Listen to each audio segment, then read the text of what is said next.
Don't you dare reach for your pocket, I told myself. In fact, take that phone and go put it in another room. Shut your internet off, set your devices to do not disturb, and think. Please, think. You are losing yourself to distraction. Which is a dichotomy that's frustratingly true with so many things. Like that balance. For me to have a digital business that means so much to me, that I'm so proud of, but also tiptoeing around that same digital world like it's a hungry lion capable of devouring me. Like that's a real feeling. It's water that's foundational for life, but in too large a quantity will kill. It's the sun that, while integral and responsible for this planet as we know it, also has no problem ending, anything that's too openly exposed to its rays, to its heat. There's always a sweet spot between too much and not enough.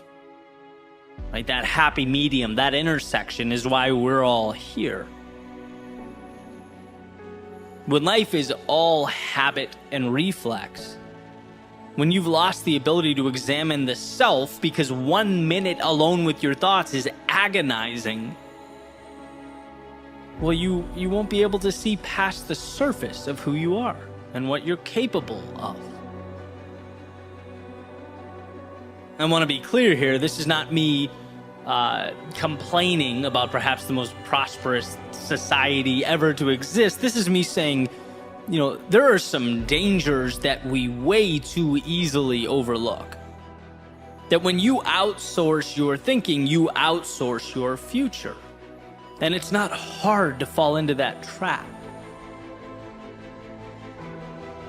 My mind went to one of the most important rules of leadership, that it's not about you or your rise or fall, right? To lead is to make it about the team, about the overall goal. And how grateful I was to come across that video, to see that and really dissect it. Sometimes the best ways we learn is by seeing what not to do, right? And I'll take that with me. I'll take that understanding with me on my own journey. Last thing I remember, I thought about some of the books I've been consuming. I've taken in an insane amount of books over the years. But I practically stopped reading physical books, right? And now I consume mostly on Audible or other audiobook methods.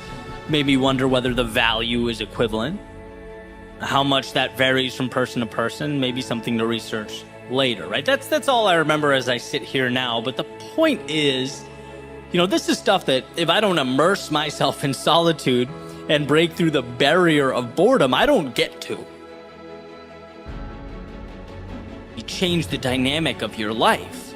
It could change everything, right? There are answers just beyond the realm of distraction we operate in.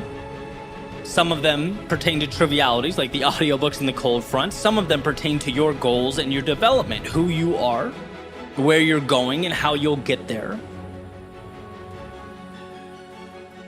There is something in you that's untapped, unfinished, raw talent or desire. There are pieces of you that need to be assembled, and if left alone, will wither away, unremarkably, quietly, and probably without your noticing. Me cheering on long walks, it's not about the walks, right? It's about time alone with yourself and what that opens up for you.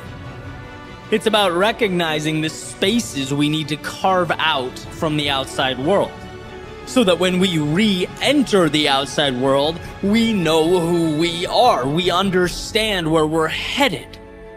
We don't go where the wind blows. We are able, as the saying goes, to adjust our sails to get to our destination. All you need is more time with you.